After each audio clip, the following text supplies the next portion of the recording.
मुद्दों पर चर्चा करेंगे। आज लंबे समय अंतराल के बाद सदन की कार्यवाही आरंभ हो रही है। सरकार राष्ट्रीय व अंतर्राष्ट्रीय मुद्दों से लोगों का ध्यान हटाकर व विकास को पीछे छोड़कर अपने ही गुणगान में व्यस्त है।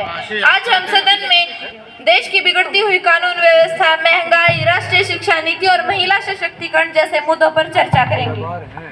दोस्तों, आज युवा संसद के स्तर के पहले दिन युवा संसद में प्रधानमंत्री जी ने कहा है कि वे जनहित के मुद्दों पर चर्चा करेंगे। वही दूसरे विपक्षी नेता ने सरकार को घेरने की बात कही है। धन्यवाद।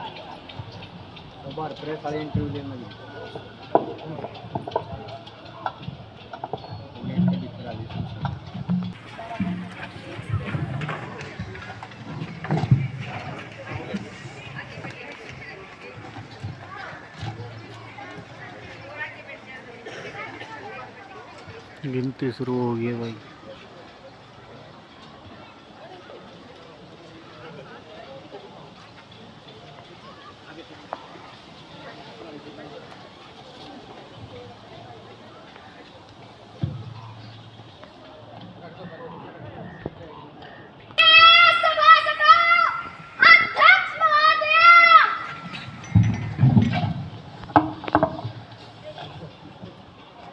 अध्यक्ष जी आ गए हैं भाई। अध्यक्ष जी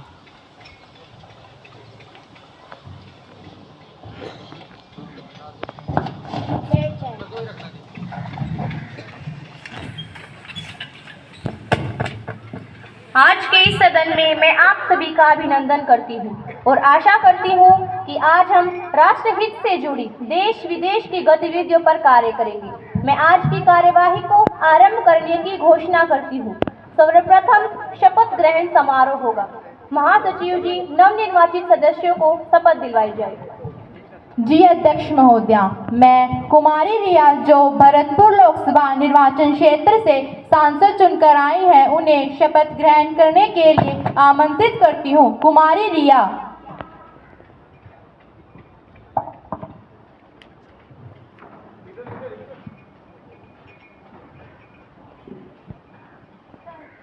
आप शपथ ग्रहण करेंगी या प्रतिज्ञान लेंगी? मैं शपथ ग्रहण करना चाहूँगी। आप किस भाषा में शपथ ग्रहण करना चाहेंगी? मैं हिंदी भाषा में शपथ ग्रहण करना चाहूँगी।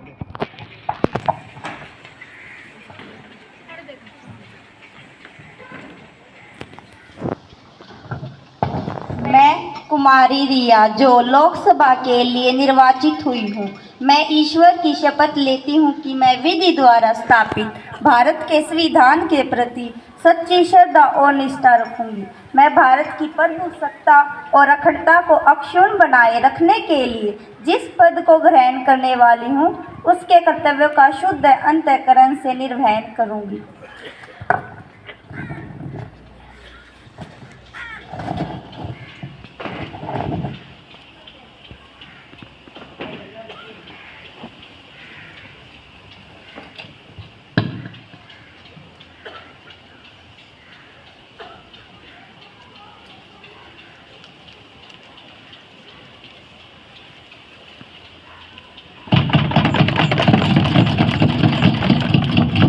अब मैं गुरुग्राम लोकसभा क्षेत्र से नवनिर्वाचित सांसद कुमारी भूमिका को शपथ ग्रहण करने के लिए आमंत्रित करती हूँ। कुमारी भूमिका।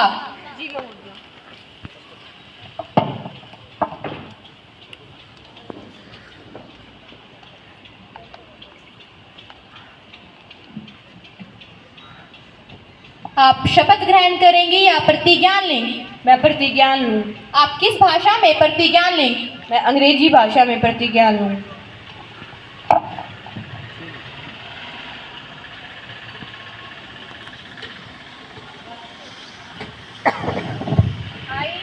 I, Bhumika, having been elected a member of the Parliament, do swear in the name of God solemnly affirm that I will bear true faith and allegiance to the Constitution of India as by law established, that I will uphold the sovereignty and integrity of India, and that I will faithfully discharge the duty upon which I am about to enter.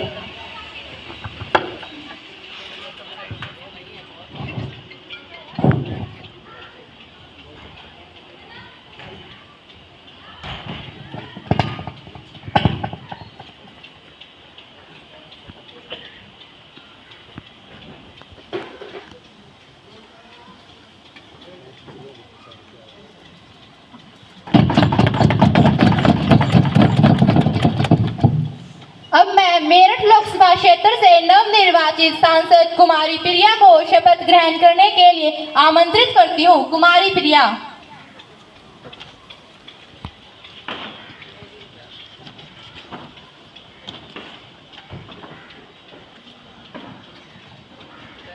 आप शपथ ग्रहण करेंगी या प्रतिज्ञा लेंगी? मैं शपथ ग्रहण करना चाहूँगी। आप किस भाषा में शपथ ग्रहण करना चाहेंगी? मैं संस्कृत भाषा में शपथ ग्रहण करना चाहूँगी।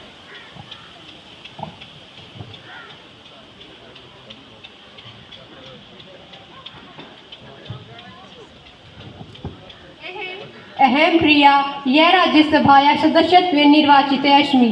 ईश्वरस्य नाम्ना शपे यत् अहं विधिना स्थापितं भारतस्य संविधानं प्रति सत्यां श्रद्धां निष्ठां च दास्यामि तथा भारतस्य प्रभुताम् अखण्डतां च अक्षुण्णां रक्षिष्यामि तथा यत् पदम् अहं ग्रहीतुम् उद्यते अस्मि तस्य कर्तव्यानि श्रद्धापूर्वकं निर्वक्ष्यामि।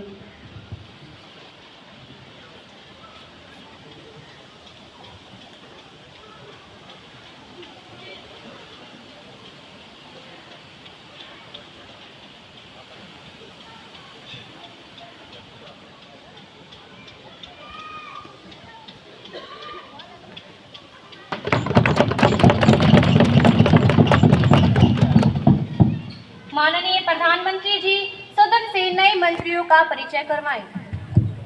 अध्यक्ष महोदया, मुझे यह बताते हुए अत्यधिक प्रसन्नता हो रही है कि हमारे मंत्रिमंडल में 2 नए मंत्री शामिल हुए हैं। आप हैं सुश्री प्रिया, खेल व युवा मंत्री। आप हैं सुश्री रिया, सड़क एवं परिवहन मंत्री।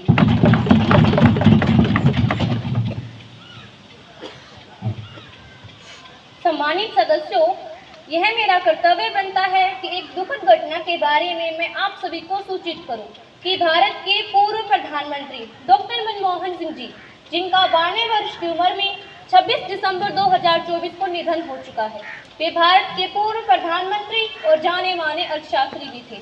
उन्होंने वित्त मंत्री के रूप में वैश्वीकरण, उदारीकरण और निजीकरण की नीतियों को लागू किया, जिससे देश की अर्थव्यवस्था को नई दिशा मिली। इनके अलावा उन्होंने रिजर्व बैंक के गवर्नर के रूप में भी कार्य किया। उन्होंने संयुक्त राष्ट्र संघ के साथ भी कार्य किया। उन्हें कई पुरस्कार से सम्मानित किया गया, जिसमें पद्म विभूषण भी शामिल है। उनका जाना पूरे देश के लिए अपूरणीय क्षति है। मैं उन्हें भावपूर्ण श्रद्धांजलि अर्पित करती हूँ, उनके परिवार के प्रति संवेदना प्रकट करती हूँ। भगवान उनकी आत्मा को शांति दे। अध्यक्ष महोदया, भारत के पूर्व प्रधानमंत्री एवं महान अर्थशास्त्री डॉक्टर मनमोहन सिंह जी का निधन राजनीतिक जगत के लिए अपूरणीय क्षति है। उन्होंने आरबीआई के गवर्नर, देश के वित्त मंत्री एवं प्रधानमंत्री जैसे दायित्व को निभाते हुए विभिन्न चुनौतियों का डटकर मुकाबला किया। देश के आर्थिक विकास में योगदान के लिए उन्हें सदैव याद किया जाएगा। मैं अपने सभी सदस्यों की ओर से शोक में डूबे उनके परिवार के प्रति सहानुभूति प्रकट करती हूँ और उन्हें विनम्र श्रद्धांजलि अर्पित करती हूँ। अध्यक्ष महोदया जी, मैं नेता प्रतिपक्ष आप तथा सदन के नेता द्वारा दी गई श्रद्धांजलि में अपने आप को तथा समस्त विपक्ष को शामिल करते हुए बताना चाहती हूँ कि डॉक्टर मनमोहन सिंह दुनिया के महान अर्थशास्त्री थे। वे एक ऐसी शख्सियत थे जिन्होंने राजनीति को नहीं चुना, बल्कि राजनीति ने उनको चुना। वे अपने काम के जरिए देश को प्रगति पथ पर आगे बढ़ाकर दुनिया भर में अलग पहचान बनाने वाले विनम्र व्यक्तित्व के धनी थे। उनकी उदारता और सरलता को कभी भुलाया नहीं जा सकता। मैं भगवान से प्रार्थना करती हूँ कि उनकी आत्मा को शांति दे। अब मैं सभी से अनुरोध करती हूँ कि 2 मिनट का मौन धारण करें।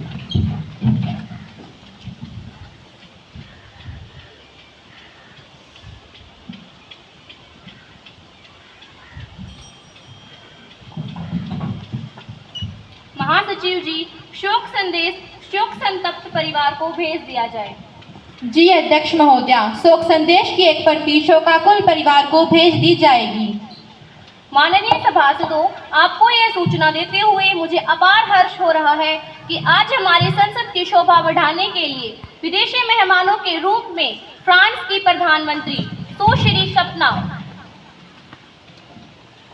तथा नाइजीरिया की राष्ट्रपति सुश्री श्रुति आई है। यहाँ पधारने पर मैं सदन की तरफ से उनका हार्दिक स्वागत करती हूँ।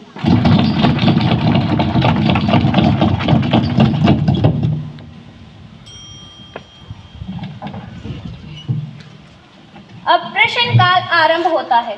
महासचिव जी, प्रश्न सूची व आज का एजेंडा सदन में बंटवा दिया जाए। जी अध्यक्ष महोदया, प्रश्न सूची व आज का एजेंडा सभासदों में बंटवाया जा रहा है।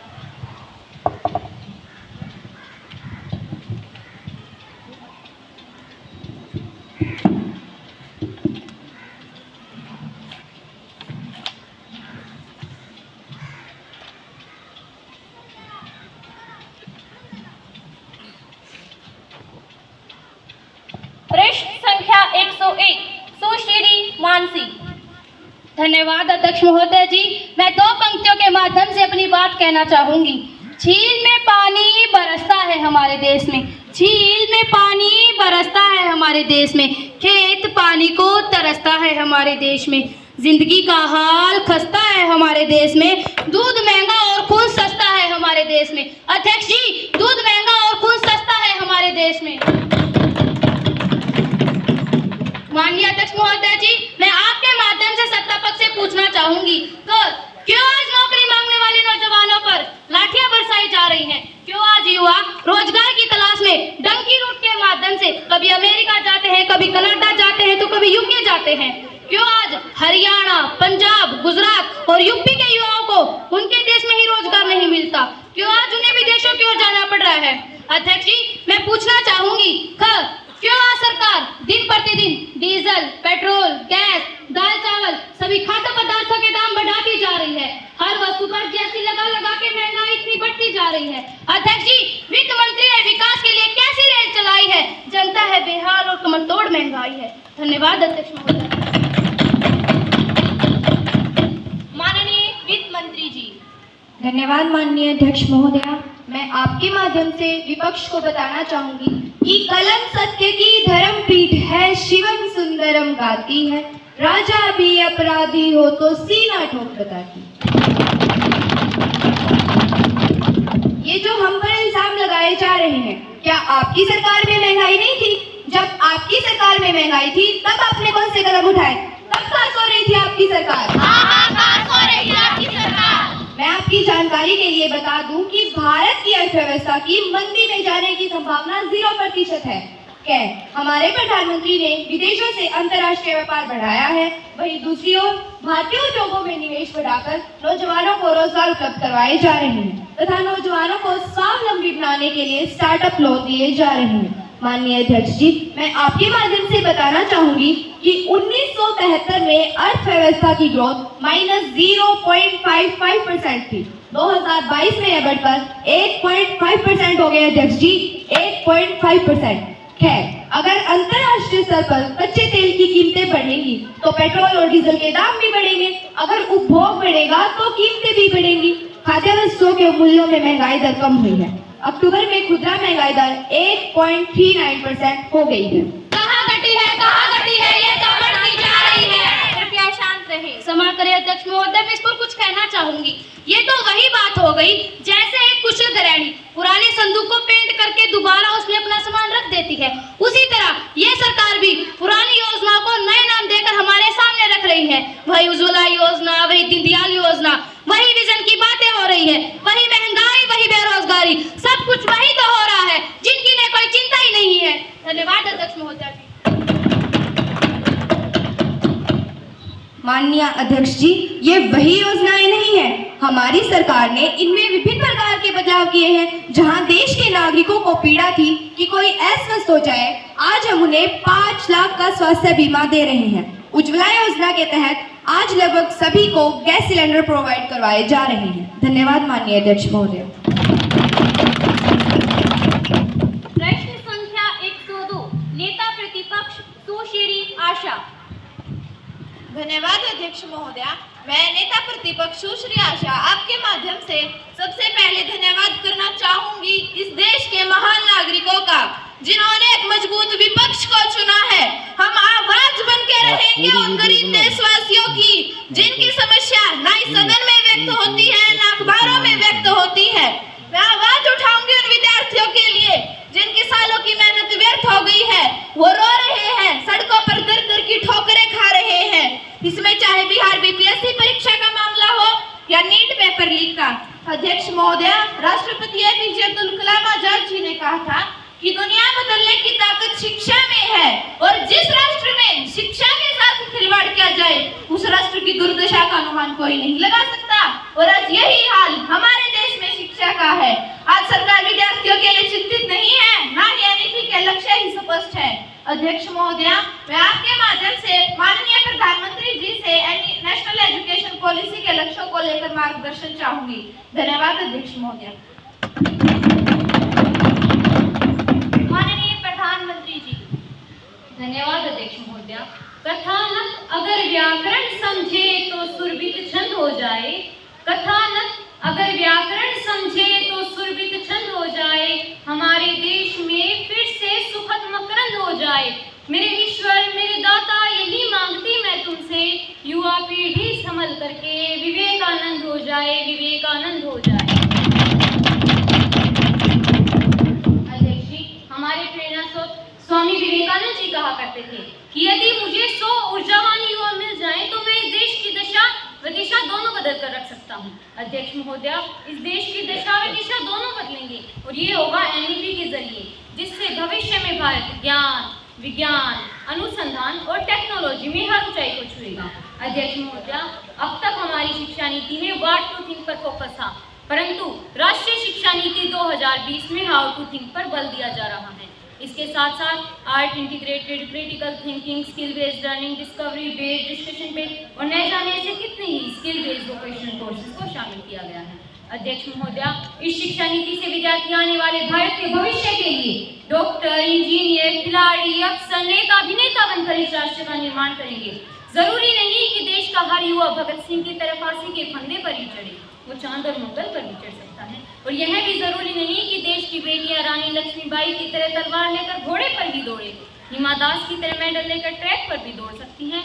इसी के साथ मैं विद्यार्थियों और युवाओं का आह्वान करना चाहूंगी कि उठो जवान देश की वसुंधरा पुकारती, उठो जवान देश की वसुंधरा पुकारती, ये देश है पुकारता, पुकारती माँ भारती।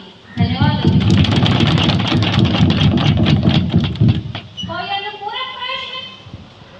जी अध्यक्ष महोदय, मैं सुश्री आशा नेता प्रतिपक्ष आपके माध्यम से बताना चाहूंगी कि मैं माननीय प्रधानमंत्री जी की बातों से असहमत हूँ। आप समान एजुकेशन और समान अवसर की बात करते हैं। आपकी पॉलिसी के basic principles are good, but implement कैसे होंगे इस पर यह पॉलिसी चुप है। एक तरफ यह पॉलिसी प्राइवेट स्कूलों को इंक्रीज कर रही है, दूसरी तरफ प्राइवेट स्कूल के एजुकेशन सिस्टम को कैसे सुधारा जाएगा इस पर कोई विचार नहीं किया जा रहा है। महोदय, मेरे विचार से ये पॉलिसी हाईली रेगुलेटेड है बट पुअर फंडेड है। अध्यक्ष महोदय, मैं आपके माध्यम से आदरणीय शिक्षा मंत्री जी से पूछना चाहूंगी कि ये पॉलिसी कहती है हम GDP का 6% बजट शिक्षा पर खर्च करेंगे, परंतु यह बात तो 1966 में कोठारी आयोग ने भी कही थी, जो अब तक पूरी नहीं हो पाई है, वो आगे कैसे होगी। अध्यक्ष महोदय, पिछले 10 सालों में ये सरकार GDP का 3% भी खर्च नहीं कर पाई है। कृपया शिक्षा मंत्री इस प्रश्न का जवाब दें। धन्यवाद अध्यक्ष महोदय। माननीय शिक्षा मंत्री जी। धन्यवाद अध्यक्ष महोदय। मैं आपके माध्यम से नेता प्रतिपक्ष के इस प्रश्न का जवाब देना चाहूंगी। यह शिक्षा नीति वर्तमान समय की मांग व चुनौतियों को पार करके भविष्य में भारत के निर्माण में सहयोग करेगी और शिक्षा पर सरकारी खर्च में हमने बढ़ोतरी की है। मौजूदा समय में शिक्षा पर सरकारी खर्च का 10% खर्च किया जा रहा है। महोदय, मैं अपने साथी सदस्यों को बताना चाहूंगी कि उसको अगले 10 वर्ष में 20% तक ले जाने का हमारा लक्ष्य है। 2022-23 में शिक्षा मंत्रालय को 93,224 करोड़, मैं फिर से दोहराती हूँ महोदय, 93,224 करोड़ रुपए आवंटित किए गए, जो शिक्षा क्षेत्र में भारत एक सुपर पावर बनकर उभर रहा है। इस दिशा में इस वर्ष के शिक्षा बजट में डिपार्टमेंट ऑफ स्कूल एजुकेशन का आवंटन 52,000 करोड़ से बढ़ाकर 85,000 करोड़, अध्यक्ष 85,000 करोड़ कर दिया गया है। अध्यक्ष महोदय, मैं बताना चाहूंगी कि इस शिक्षा नीति से स्कूली व उच्च शिक्षा के दोनों क्षेत्रों में बड़े पैमाने पर सुधार के रास्ते खुल गए हैं। धन्यवाद महोदय। प्रश्न संख्या 103, सुश्री भूमिका। Thank you, Honorable Speaker, Madam. I would like to ask the respected Finance Minister whether government is actively considering to announce constitution of 8 Central Pay Commission for central government employees during the next budget in February 2020. 2025 in view of unprecedented inflationary trends. Thank you, ma'am. माननीय वित्त मंत्री जी, Thank you, Honorable Speaker, ma'am. Yes, the Union Cabinet has approved the formation of 8-pay commission, which will come into the effect of January 2026. Will revise the salaries, pensions, and allowances benefiting more than 1 crore central government employees and pensioners. Thank you, ma'am. प्रश्न संख्या 104 सुश्री पूजा। धन्यवाद अध्यक्ष महोदया जी। मैं आपके माध्यम से माननीय महिला एवं बाल कल्याण मंत्री जी से यह पूछना चाहती हूँ कि आज हमारे देश की महिलाएं सुरक्षित क्यों नहीं है। हर दिन, हर पल, हर समय हमें महिला उत्पीड़न की चीखें सुनाई पड़ती हैं। सुरक्षित हो सड़कें, सुरक्षित हो पर्वत और चोटियां, ताकि निडर होकर जी सके भारत की बेटियां, ताकि निडर होकर जी सके भारत की बेटियां। ये कोई चर्चा नहीं है अध्यक्ष जी, बल्कि ये एक पीड़ा है। जब सुरक्षित सड़कों की बात आती है तो याद आती है मुझे वो 16 दिसंबर की निर्भया कांड की रात, जब हमारे देश की बेटी ने उन दरिंदों के बीच चीख चीख कर अपनी सुरक्षा की गुहार लगाते लगाते अपना दम तोड़ दिया था। चाहे वह मणिपुर की दर्दनाक घटना हो या 8 अगस्त की दरमियानी रात को कोलकाता की आर शेखर मेडिकल कॉलेज और हॉस्पिटल की एक ट्रेनी डॉक्टर की रेप के बाद बेरहमी से हत्या हो, मैं पूछती हूँ तब इनकी सरकार कहाँ थी? अरे मैं तो उन माताओं के लिए चिंतित हूँ जो डर जाती है माँ जब उसकी बेटी जवान होती है, डर जाती है माँ जब उसकी बेटी जवान होती है, क्योंकि हर गली हर नुक्कड़ पर किसी न किसी की नीयत खराब होती है। अध्यक्ष महोदया जी, मेरा प्रश्न है, सरकार ने आपराधिक कानून अधिनियम 2023 में सजा के क्या प्रावधान किए गए हैं? है महिलाओं के सशक्तिकरण के लिए क्या कदम उठाए गए हैं? धन्यवाद अध्यक्ष महोदया जी। माननीय महिला एवं बाल विकास कल्याण मंत्री जी। माननीय अध्यक्ष महोदया, मैं कुछ पंक्तियों के माध्यम से प्रतिपक्ष के सदस्यों को उनके प्रश्न का उत्तर देना चाहूंगी। जननी हूँ, जीवन भी हूँ मैं, सशक्त हूँ मैं, साकार भी हूँ मैं, नारी हूँ पर कमजोर नहीं, झुका सके मुझे वो शख्स नहीं, स्वाभिमानी हूँ, आत्मनिर्भर भी हूँ मैं, नहीं समझना आधी अधूरी, नहीं अधूरी खुद में पूरी हूँ मैं, नहीं अधूरी खुद में पूरी हूँ मैं। माननीय अध्यक्ष महोदया, मैं आपके माध्यम से प्रतिपक्ष के सदस्यों को यह बताना चाहती हूँ कि कल दिल्ली में हुए बलात्कार तथा हत्या के मामले के बाद संपूर्ण देश में आपराधिक कानून अधिनियम 2023 पारित किया गया, जिसके तहत रेप की परिभाषा को और अधिक व्यापक किया गया और सजा के प्रावधानों को और अधिक कठोर किया गया। वहीं सामूहिक बलात्कार के मामले में सजा को 10 वर्ष से बढ़ाकर 20 वर्ष और कई राज्यों में इसे आजीवन कारावास में बदल दिया गया। इतना ही नहीं, रोजगार पदोन्नति के झूठे वादे और गलत पहचान प्रकट कर जो यौन संबंध बनाते थे, उसे अपराध की श्रेणी में हमारी सरकार ने लिया है महोदया, हमारी सरकार ने लिया है। माननीय अध्यक्ष महोदया, है हमारी सरकार ने महिलाओं की सुरक्षा के साथ साथ महिलाओं को सशक्त बनाने के लिए नारी शक्ति वंदना अधिनियम 2023 पारित किया, जिसका उद्देश्य है महिलाओं को भावनात्मक रूप से मजबूत बनाना और रोजगार के लिए प्रशिक्षण देना है। हमारी सरकार ने इस अधिनियम के तहत गत वर्ष 3.32 लाख करोड़, मैं फिर से दोहराना चाहूंगी महोदया जी, 3.32 लाख करोड़ बजट पेश किया। इतना ही नहीं, माननीय अध्यक्ष महोदया, हमारी सरकार ने लड़कियों को सशक्त बनाने के लिए स्कूलों में सेल्फ डिफेंस की ट्रेनिंग दी जाने लगी, जिसके तहत लड़कियों को उनकी सुरक्षा स्वयं करने में सक्षम किया जा रहा है। धन्यवाद अध्यक्ष महोदया। कोई अनुपूरक प्रश्न?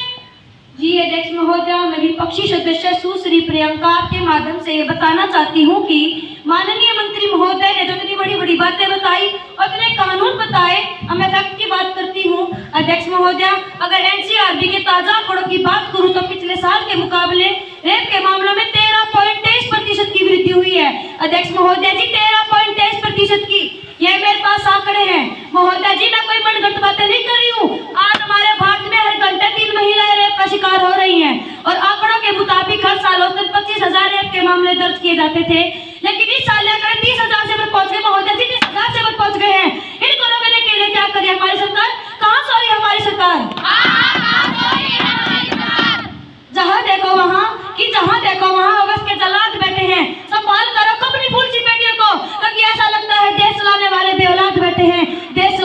बेऔलाद बैठे हैं। अध्यक्ष महोदया, मैं ये पूछना चाहती हूँ कि यौन उत्पीड़न और हिंसा से प्रभावित महिलाओं की सहायता के लिए सरकार ने क्या क्या कदम उठाए? धन्यवाद अध्यक्ष महोदया जी। माननीय महिला एवं बाल विकास कल्याण मंत्री जी। माननीय अध्यक्ष महोदया, मैं आपके माध्यम से अपने विपक्षी मित्र को यह बताना चाहती हूँ कि हमारी सरकार महिलाओं के प्रति बढ़ रहे अपराधों को लेकर बहुत गंभीर है और इन्हें रोकने के लिए वचनबद्ध है। हमारी सरकार ने महिलाओं की सुरक्षा में सुधार के लिए दुर्गा शक्ति है, हिम्मत है, निर्भय है और बहुत से हेल्पलाइन नंबर जारी किए हैं। महिला हेल्पलाइन द्वारा अब तक इस साल 1.95 करोड़ से अधिक कॉलों को संभाला है और 81.64 लाख से अधिक महिलाओं को सहायता प्रदान की गई है। इतना ही नहीं, मिशन शक्ति की उपयोजना संबल के तहत वन स्टॉप सेंटरों के माध्यम से हिंसा से प्रभावित 10.12 लाख महिलाओं को इस साल सहायता पहुंचाई है और हमारी सरकार ने इस योजना के तहत गत वर्ष 5,000 करोड़, मैं फिर से दोहराना चाहूंगी महोदया जी, 5,000 करोड़ बजट निर्धारित किया गया है। धन्यवाद अध्यक्ष महोदया। प्रश्न संख्या 105 सुश्री Mansi. Thank you, Honorable Speaker, ma'am. My question is for Defence Minister. People in Jammu and Kashmir are horrified by terrorist attack. What action your government has taken on the safety of the people? Are the all safe in our country? Our relationship with China is not good. Our conflict with Chinese army in Galwan Valley is a becoming threat issue. All NATO army also affected.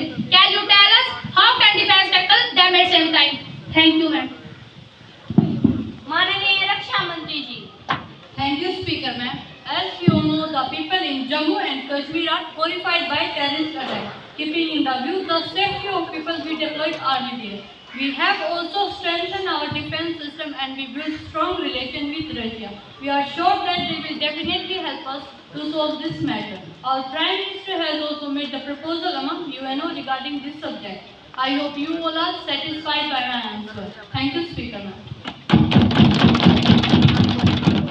अभी प्रश्नकाल समाप्त होता है तथा शून्यकाल आरंभ होता है। सुश्री माफी। धन्यवाद अध्यक्ष महोदया। मैं आपके माध्यम से माननीय कृषि मंत्री से पूछना चाहती हूँ कि आपकी सरकार ने किसानों को एमएसपी का लाभ देने का जो वादा किया था, सरकार ने इसके लिए क्या कदम उठाए? क्या कदम उठाए? अध्यक्ष महोदया, आज भी हमारे अन्नदाता सड़कों पर हैं, किसान पीड़ित हैं, आंदोलित हैं और उनके दर्द सड़कों पर झलक रहे हैं। फसलों के दाम और कर्ज से किसान परेशान हैं। फसलों के दाम और कर्ज से किसान परेशान हैं। फिर कैसे कह दूं कि मेरा देश महान है? अध्यक्ष जी, चाहे वो एमएसपी को लेकर हो या नोएडा के किसानों की भूमि अधिग्रहण को लेकर या मुआवजे को लेकर हो, आज पूरे भारत में किसान आंदोलन की तैयारी में हैं। यह सिर्फ पंजाब, हरियाणा, यूपी की बात नहीं है, बल्कि उत्तराखंड, केरल, तमिलनाडु के किसान भी इस आंदोलन की तैयारी में हैं। अध्यक्ष महोदया, मैं पूछना चाहती हूँ सरकार से कि किसान को अगर उसकी फसल की उचित कीमत मिल जाएगी तो कौन सा पहाड़ गिर जाएगा? धन्यवाद अध्यक्ष महोदया। माननीय कृषि मंत्री जी। माननीय अध्यक्ष महोदया, मैं आपके माध्यम से प्रतिपक्ष सदस्यों के इस प्रश्न का उत्तर देना चाहूंगी। आप बात करते वादों की, आप बात करते किसानों के हित की। आपकी सरकार ने किसानों के लिए क्या किया था? आपके स्वैच्छिक स्वामीनाथन आयोग की रिपोर्ट आई थी। उस रिपोर्ट में कहा था कि किसानों की लागत में 50% लाभ जोड़कर एमएसपी तय किया जाए। तब आपकी सरकार ने साफ इनकार कर दिया। तब कहा थी आपकी सरकार?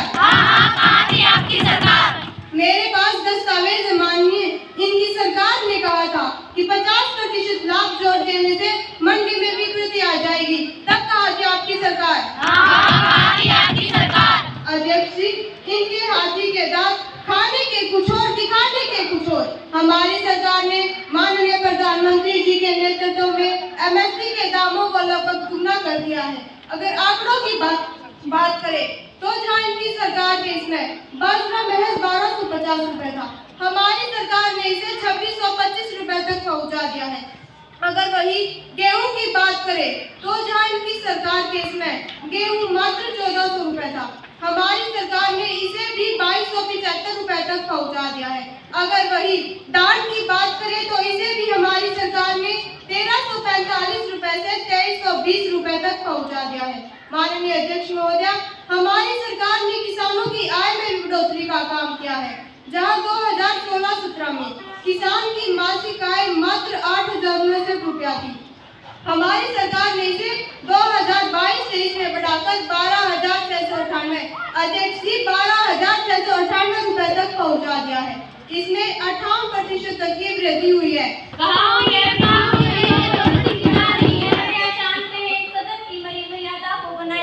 क्षमा करें अध्यक्ष महोदया, प्लीज मुझे बोलने का मौका दीजिए। मैं माननीय कृषि मंत्री की बातों से सहमत नहीं हूँ।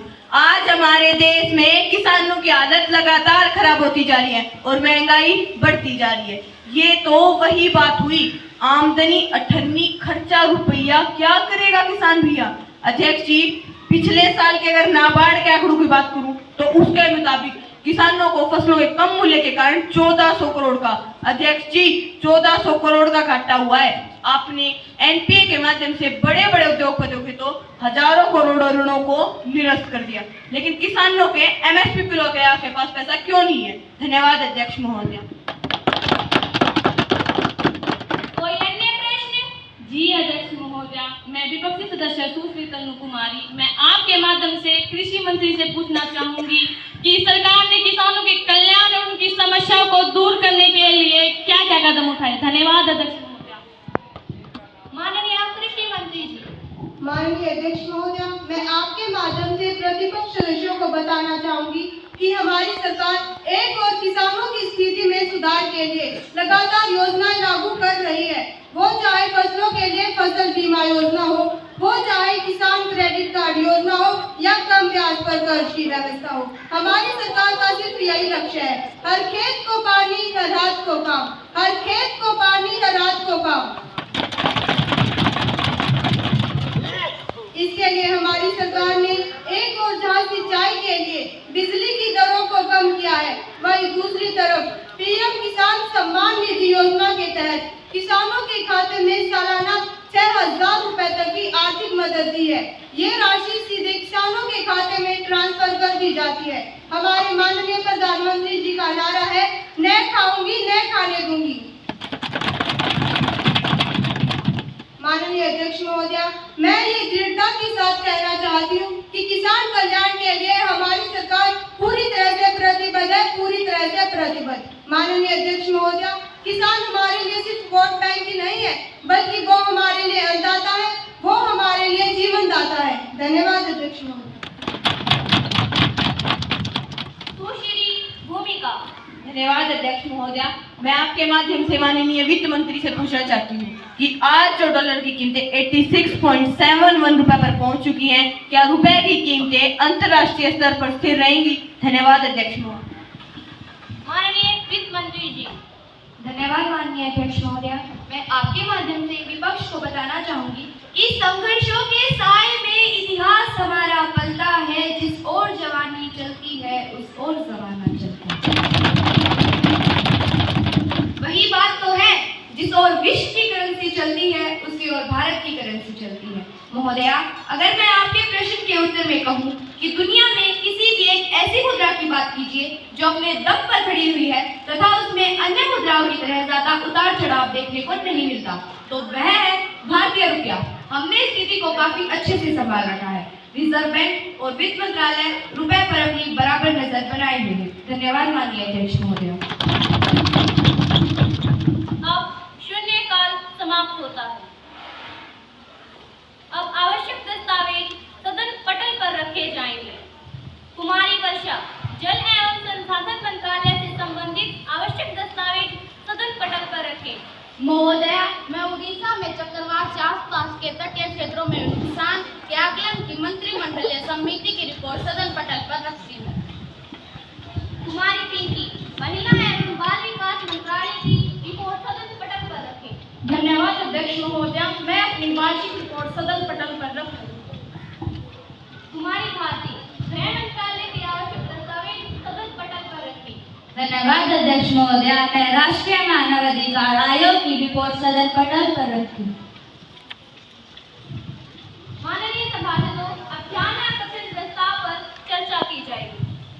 धन्यवाद अध्यक्ष महोदया जी। अध्यक्ष महोदया, मैं आपके माध्यम से सदन का ध्यान अग्निवीर सैनिकों की स्थिति पर दिलाना चाहती हूँ। अध्यक्ष जी, ये घटना महाराष्ट्र के पिंपली सराय गांव के एक छोटे से घर की है। उस घर का बेटा जवान अक्षय लक्ष्मण सियाचिन बॉर्डर पर लैंड माइन ब्लास्ट के कारण शहीद हुआ। मैं उसे शहीद कहती हूँ, मगर ये भारत सरकार उसे शहीद नहीं कहती, सरकार उसे अग्निवीर कहती है। उस घर को पेंशन नहीं मिलेगी, उस घर को मुआवजा नहीं मिलेगा, न ही उस घर के बेटे को शहीद का दर्जा मिलेगा। एक आम जवान को पेंशन मिलेगी, दुख जरूर होगा। भारत सरकार एक आम जवान की मदद करेगी। क्या अग्निवीर को जवान भी नहीं कहा जा सकता? अग्निवीर तो इनके लिए उस मजदूर के समान है जो यूज एंड थ्रो है। एक जवान को पेंशन मिलेगी, एक को मुआवजा मिलेगा, अग्निवीर जवान को क्यों नहीं मिलेगा? कृपया रक्षा मंत्री इस स्थिति को स्पष्ट करें। धन्यवाद अध्यक्ष महोदया जी। माननीय रक्षा मंत्री जी। धन्यवाद अध्यक्ष महोदया। मैं आपके माध्यम से विपक्षी मित्र को बताना चाहती हूँ कि हमारी सरकार द्वारा अग्निपथ योजना के तहत भर्ती होने वाले युवाओं को 48 लाख रुपए का गैर अंशदायी जीवन बीमा दिया जाएगा। वहीं यदि सेवा के दौरान किसी जवान की मृत्यु हो जाती है तो सरकार द्वारा शहीद के परिवार को 44 लाख रुपए व शहीद के बचे हुए सेवाकाल का वेतन भी दिया जाएगा। साथ ही अन्य अग्निपथ योजनाओं के माध्यम से भी विभिन्न प्रकार की सेवा निधियां शहीद के परिवार को दी जाएंगी। अध्यक्ष महोदय, अग्निवीर योजना के बाद तो हमारे पास भविष्य में आर्मी से प्रशिक्षित युवाओं की फौज तैयार हो जाएगी और जब भी देश को जरूरत पड़ेगी ये नौजवान अपना सर्वस्व बलिदान करने के लिए तत्पर रहेंगे। तब हम भी गर्व से कह सकेंगे, धधक धधक धधकेगा अब के अग्नि का अंगारा है, क्या सिंहों का देश कभी चूहों से हारा है। धन्यवाद अध्यक्ष। माननीय सभासदों, ध्यानाकर्षण प्रस्ताव पर चर्चा समाप्त होती है। विपक्षी सांसद सुश्री नीतू विशेष अधिकार हनन मामला सदन में रखना चाहती हैं। इसके बारे में आपने पहले नोटिस दिया है। जी महोदया, दिखता है। तो आप अपना विशेष अधिकार हनन मामला सदन में रख सकती हैं। अध्यक्ष महोदया, मैं ਤੁਹਾਡੇ ਜਰੀਏ ਕਹਿਣਾ ਚਾਹਨੀ ਹਾਂ ਕਿ ਅੱਜ ਸਵੇਰੇ ਜਦੋਂ ਮੈਂ ਸਦਨ ਦੀ ਕਾਰਵਾਈ ਵਿੱਚ ਭਾਗ ਲੈਣ ਵਾਸਤੇ ਘਰੋਂ ਆ ਰਹੀ ਸੀ ਤਾਂ ਕਨੌਟ ਪਲੇਸ ਤੇ ਪੁਲਿਸ ਨੇ ਮੇਰੀ ਗੱਡੀ ਰੋਕ ਲਈ। ਹਾਲਾਂਕਿ ਮੇਰੀ ਗੱਡੀ ਤੇ VIP ਪੋਰਟਲ ਵੀ ਲਿਖਿਆ ਹੋਇਆ ਸੀ। मैं उन्होंने अपना पहचान पत्र भी दिखाया, पर फिर भी उन्होंने मैंने 2 घंटे रोकी रखा तो मैंने महसूस भी हो रहा सी कि मेरा फोन भी टैप किया जा रहा है और मेरी जासूसी भी की जा रही है। ये एक संसद द्वारा प्रदत्त विशेष अधिकार के हनन का मामला बनता है। अध्यक्ष महोदया, इस वास्ते सरकार को कड़े निर्देश दिए जान। धन्यवाद अध्यक्ष महोदया। माननीय नीतू को इस प्रकार रोकना संसद के प्रत्येक सदस्य के विशेष अधिकार हनन का गंभीर मामला है। साथ ही सांसद के साथ अपमानजनक व्यवहार हुआ है। महासचिव जी, उनकी शिकायत उचित माध्यम से आवश्यक कार्यवाही हेतु विशेष अधिकार समिति को भेज दी जाए। ठीक है महोदया जी, भेज दी जाएगी। आगे की कार्यवाही में कुमारी अंजलि अपना काम रोको प्रस्ताव पेश करना चाहती है। धन्यवाद अध्यक्ष महोदया, मुझे काम रोको प्रस्ताव लाने की अनुमति दीजिए। कुमारी अंजलि काम रोको प्रस्ताव पेश करने की अनुमति चाहती है। जो सदस्य इसके पक्ष में है वो कृपया हाथ उठाएं।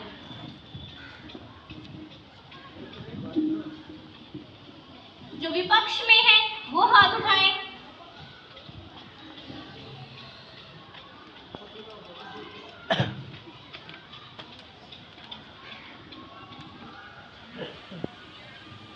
हाँ का बहुमत है, हाँ का बहुमत है, हाँ का बहुमत है। अतः काम रोको प्रस्ताव पेश करने की अनुमति है। धन्यवाद अध्यक्ष महोदया, मैं आपके माध्यम से सदन को बताना चाहती हूँ कि हाल ही में उत्तर प्रदेश के प्रयागराज में विशेष सक्रिय महाकुंभ के दौरान एक दर्दनाक हादसा हुआ जिसमें सरकार व प्रशासन की जबरदस्त लापरवाही देखी जा सकती है। इस भगदड़ के दौरान 30 लोगों की जान गई और 60 से ज्यादा लोग घायल हो गए। तब इनकी सरकार कहाँ थी? सरकार केवल अफसोस व संवेदना के अलावा कुछ नहीं कर रही। अध्यक्ष महोदय, सरकार इस हादसे से स्वयं को बचाना चाहती है, जबकि ऐसा सरकार की लापरवाही का ही परिणाम है। धन्यवाद अध्यक्ष महोदय। माननीय गृह मंत्री जी। माननीय अध्यक्ष महोदय, मैं आपके माध्यम से विपक्ष को बताना चाहती हूँ कि इस विश्व स्तरीय महाकुंभ के महाआयोजन को निर्बाधित ढंग से पूर्ण करवाने की जिम्मेदारी IAS विजय किरण आनंद को सौंपी गई थी, जिन्होंने अपना काम बहुत ही बखूबी से निभाया। फिर भी दुर्भाग्यवश ऐसा हादसा हो गया। अध्यक्ष महोदय, सरकार इस हादसे से स्वयं बहुत दुखी व चिंतित है। माननीय प्रधानमंत्री जी ने शोक जताते हुए दुर्घटना में मरने वालों के परिवारों को 25-25 लाख रुपए तथा घायल को 50-50 हजार रुपए देने की घोषणा की है। पैसे देने से क्या होता है अध्यक्ष महोदय? क्या इससे परिजनों का मरा हुआ व्यक्ति वापस मिल जाएगा और श्रद्धालुओं को इतनी परेशानियों का सामना करना पड़ा? इसकी जिम्मेदारी कौन लेगा? माननीय अध्यक्ष महोदय, सरकार द्वारा तत्काल राहत कार्य शुरू किया गया और सरकार द्वारा जांच के लिए 5 सदस्यों के कमेटी का गठन किया गया और भविष्य में ऐसी घटना न हो इसके लिए भीड़ प्रबंधन की विशेष योजनाएं बनाई गई हैं और मेला प्रशासन के साथ ही प्रयागराज जिला प्रशासन को भी अलर्ट कर दिया गया है। महोदय जी, इतना बड़ा धार्मिक आयोजन किया गया जिस पर 11,000 करोड़ रुपए खर्च किए गए, 11,000 करोड़, और इतने बड़े बड़े दावे भी किए गए, लेकिन सारे दावे फेल हो गए और इतना बड़ा हादसा हो गया। सरकार के लिए लोगों की जान की कोई कीमत नहीं है अध्यक्ष महोदय, ये सरकार की घोर लापरवाही है। धन्यवाद अध्यक्ष महोदय। माननीय अध्यक्ष महोदय, मैं आपके माध्यम से विपक्ष को बताना चाहती हूँ कि दोषी व्यक्तियों के खिलाफ सख्त कार्रवाई की जाए तथा मैं सरकार की तरफ से आश्वासन देती हूँ कि जांच भी निष्पक्ष हो। धन्यवाद महोदय। अब प्रश्न यह उठता है कि सदन की प्रक्रिया रोक दी जाए या जारी रहेगी? जो सदस्य इसके पक्ष में हैं वो हाँ कहें। हाँ। जो नहीं चाहते हैं वो ना कहें। नहीं। हाँ कहने वालों का बहुमत है, हाँ कहने वालों का बहुमत है, हाँ कहने वालों का बहुमत है। अतः सदन का बहुमत है। सदन की कार्यवाही जारी रहेगी और काम रोको प्रस्ताव अस्वीकार किया जाता है। नहीं चलेगी, नहीं चलेगी।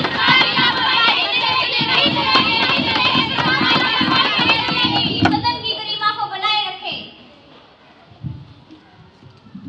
अब विधायी संबंधी कार्य आरंभ होते हैं। अब माननीय वित्त मंत्री महोदया बैंकिंग कानून विधेयक को पुनः स्थापित करना चाहती हैं। माननीय अध्यक्ष जी, मैं बैंकिंग कानून विधेयक 2024 को पुनः स्थापित करने की अनुमति चाहती हूँ।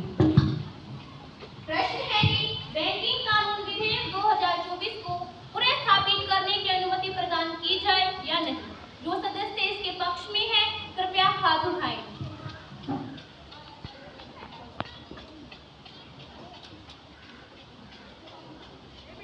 जो विरोध में है वो हाथ उठाएं।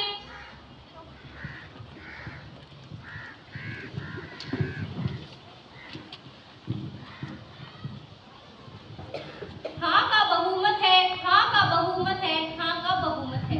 अतः बिल को पुनः स्थापित करने की अनुमति दी जाती है। महासचिव जी, विधेयक की प्रतियां सदन में बंटवा दी जाएंगी। जी अध्यक्ष महोदया।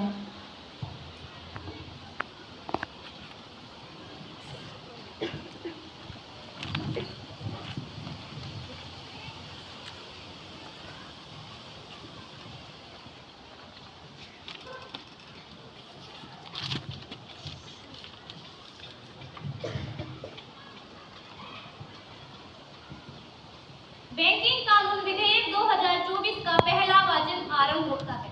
अब सदन में बैंकिंग कानून विधेयक 2024 पर विचार किया जाएगा। माननीय वित्त मंत्री महोदय बिल प्रस्तुत करें। धन्यवाद माननीय अध्यक्ष महोदया। मैं ये प्रस्ताव पेश करती हूँ कि बैंकिंग कानून विधेयक 2024 पर चर्चा कीजिए। यह हमारी बैंकिंग प्रणाली में बड़े व महत्वपूर्ण बदलाव का प्रस्ताव रखता है। इस विधेयक का उद्देश्य बैंकिंग क्षेत्र को अधिक प्रभावी, पारदर्शी और नागरिकों की बदलती जरूरतों के अनुरूप बनाना है। धन्यवाद माननीय अध्यक्ष महोदया। अब बैंकिंग कानून विधेयक 2024 का दूसरा वाचन आरंभ होता है। माननीय वित्त मंत्री महोदय। Thank you, Speaker ma'am. Its main sections and seats of the bill are: Section 1. Increase the number of nominees. The maximum limit of nominee in bank account can be increased from the existing 1 to 4. Section 2. Change definition of significant interest. It is proposed to change the definition of significant significant interest. For the board of directors, by increasing the existing limit of rupees 5 lakh to rupees 2 crore. Section 3. Flexibility in the salaries of statutory auditors. A provision has been made to give greater flexibility to bank in fixing the salaries of statutory auditors. Section 4. It is proposed to fix the reporting date of bank to 15th and last day of every month. Section 5. The power of deal with cooperative societies was provided under entry 32 of list 1. Section 6. The Reserve Bank of India Act 1936, the Banking Regulation Act 1949, the State Bank of India Act 1955 and the Banking Companies Act of 1970 and 1980 have been amended. माननीय अध्यक्ष महोदया, banking कानून विधेयक 2024 को अगस्त 2024 लोकसभा में पेश किया गया था। इसकी गणना 2023-24 के केंद्रीय बजट में की गई थी। इस विधेयक से न केवल बैंकों की कार्यप्रणाली में सुधार आएगा, बल्कि निवेशकों और खाता धारकों के हित भी सुरक्षित होंगे। तो मैं आशा करती हूँ कि इस सदन के सभी सदस्य दलगत भावना से ऊपर उठकर राष्ट्र की अर्थव्यवस्था को मजबूत बनाने के लिए देश हित में अपना समर्थन देंगे। धन्यवाद माननीय अध्यक्ष महोदया। अब ये सवाल उठता है कि इस विधेयक पर सीधी चर्चा की जाए या विशेष अधिकार समिति को भेज दी जाए। जो सदस्य इस पर सीधी चर्चा चाहते हैं वो हाँ कहें। हाँ। जो नहीं चाहते हैं वो ना कहें। नहीं। हाँ कहने वालों का बहुमत है, हाँ कहने वालों का बहुमत है, हाँ कहने वालों का बहुमत है, सदन का बहुमत है। अब विधेयक पर सीधी चर्चा होगी। विपक्षी सांसद सुश्री मानसी। धन्यवाद अध्यक्ष महोदय जी।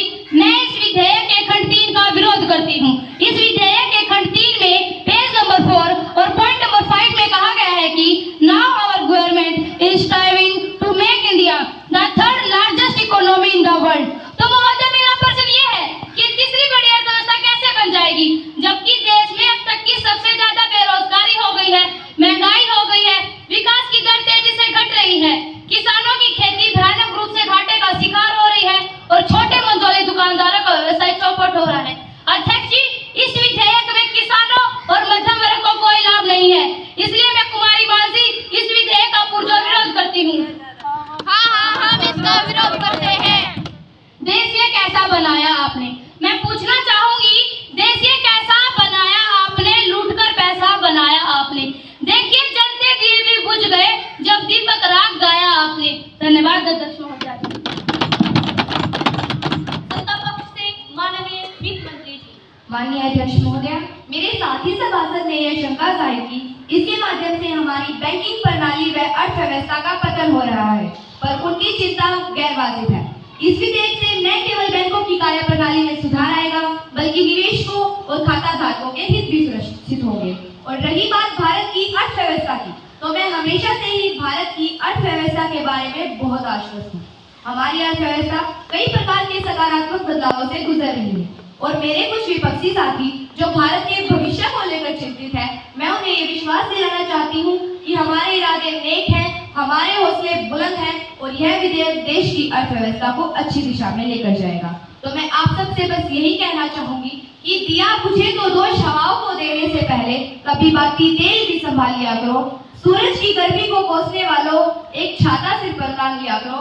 हर बात में कमियां खोजने वालों, हर बात में कमियां खोजने वालों, कभी खूबियों को भी पहचान लिया करो, कभी खूबियों को भी पहचान लिया करो। धन्यवाद माननीय अध्यक्ष महोदया। विपक्षी सांसद कुमारी माफी। अध्यक्ष महोदया, मैं इस विधेयक के खंड 4 का विरोध करती हूँ। आमतौर पर गरीब और मध्यम वर्ग से आने वाले लोग अपनी आवश्यकताओं के लिए बैंक के दरवाजे खटखटाते रहते हैं, लेकिन उन्हें अपने कार्यों को पूरा करने के लिए आवश्यक धन नहीं मिलता, इसलिए हम इसका विरोध करते हैं। हाँ, हम इसका विरोध करते हैं। धन्यवाद अध्यक्ष महोदया। सत्ता पक्ष से कुमारी पायल। अध्यक्ष महोदया, इस विधेयक के द्वारा ऋण लेने की प्रक्रिया को ग्राहकों के लिए अधिक सुविधाजनक बनाया जाएगा, जिससे बैंकिंग प्रणाली के प्रति ग्राहकों में सम्मान व सुरक्षा के साथ साथ विश्वास की भावना में भी वृद्धि होगी। धन्यवाद अध्यक्ष महोदया। नेता प्रतिपक्ष कुमारी आशा। धन्यवाद अध्यक्ष महोदया। मैं नेता प्रतिपक्ष कुमारी आशा इस विधेयक के खंड 5 का विरोध करती हूँ, क्योंकि इसके माध्यम से सरकार एक साथ 4 कानूनों में संशोधन के प्रयास कर रही है और यह सदन की गरिमा के खिलाफ है।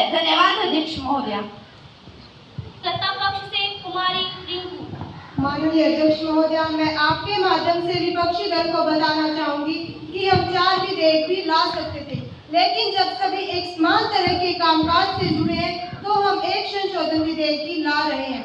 धन्यवाद अध्यक्ष महोदय। विपक्षी सांसद कुमारी आस्था। माननीय अध्यक्ष महोदया, मैं विपक्ष सदस्य सुश्री आस्था इस विधेयक के अनुच्छेद पर आपत्ति करती हूँ, क्योंकि इस विधेयक में सहकारी समितियों और सहकारी बैंकों को कमजोर करने का प्रयास किया जा रहा है और इस संबंध में विधायी अधिकारों को लेकर अस्पष्टता बहुत ज्यादा है कि सहकारी समितियों पर केंद्र का नियंत्रण है या राज्यों का। धन्यवाद माननीय अध्यक्ष महोदया। सत्ता पक्ष से कुमारी टीना। माननीय अध्यक्ष महोदया, मैं आपके माध्यम से अपने मित्रों को बताना चाहूंगी कि हमारी सरकार ने सहकारी संस्थाओं, खासकर उन संस्थाओं को जो बैंकों के अतिरिक्त अन्य कोई काम नहीं करती है, उन्हें कमजोर करने का कोई प्रयास नहीं है। बैंकों और बैंकिंग गतिविधियों के लिए लाइसेंस रखने वाली सहकारी समितियों के लिए एक नियम होना चाहिए, इसलिए हमने यह कदम उठाया है। धन्यवाद महोदय। विपक्षी सांसद कुमारी पूजा। माननीय अध्यक्ष महोदया जी, मैं आपके माध्यम से ये कहना चाहूंगी कि आमतौर पर देखा जाता है कि जब भी कोई विधेयक संसद में पेश किया जाता है तो देश के कुछ वर्ग उस विधेयक से खुश होते हैं और कुछ निराश होते हैं, लेकिन इस बार सरकार ने वो अचीव कर लिया है जिसे अचीव करना संभव ही नहीं था। पिछले 10 सालों में सरकार ने जीएसटी लगा लगा कर जनता का खून चूस लिया है।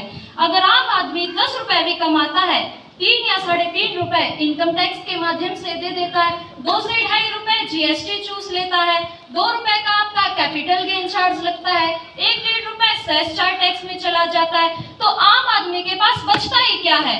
10 में से 7-8 रुपए तो सरकार के पास ही चला जाता है। जब सरकार हमसे इतना टैक्स लेती है तो सरकार हमें ऐसा देती क्या है? कौन सी ऐसी अंतर्राष्ट्रीय सेवाएं हमें मिलती है? ना एजुकेशन में, ना हेल्थ केयर में, ना ट्रांसपोर्ट में वर्ल्ड क्लास फैसिलिटी हमें मिलती है।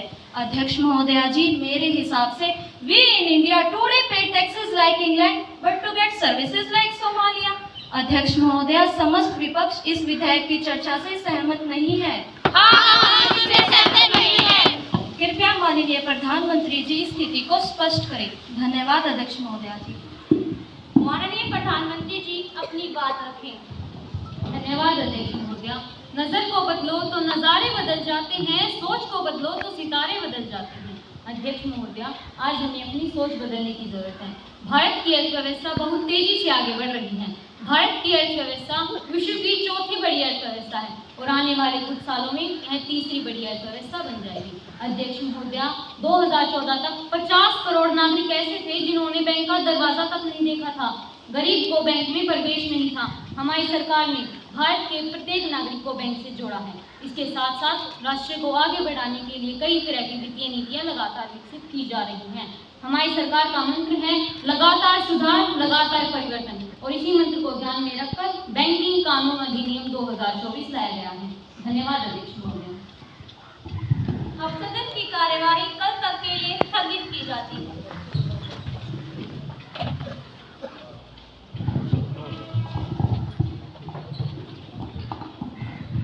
अब सदन की कार्यवाही शुरू होती है।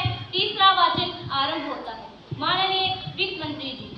धन्यवाद माननीय अध्यक्ष महोदया। मैंने हमारी सरकार ने लगभग सभी के अधिकतर मुद्दों का उत्तर दे दिया है। विपक्षी साथियों के सुझावों को भी विधेयक में शामिल किया गया है। मैं एक बार फिर से सबके समर्थन के लिए धन्यवाद करती हूँ। अतः मैं इस विधेयक को पुनः स्थापित करने की निवेदन करती हूँ।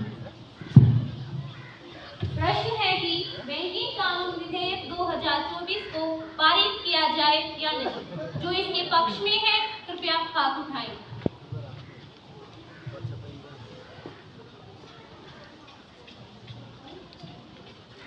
जो विरोध में है वो हाथ उठाएं।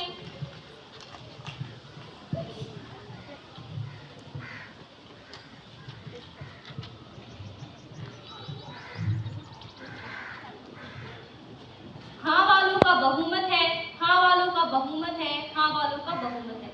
विधेयक के पक्ष में 27 मत तथा विपक्ष में 9 मत है। अतः विधेयक 9 के मुकाबले 27 से पारित हुआ। अतः विधेयक को सदन में पास किया जाता है।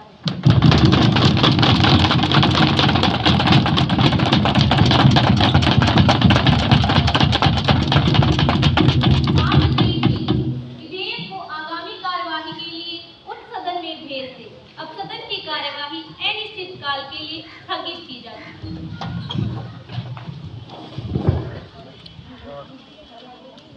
भाई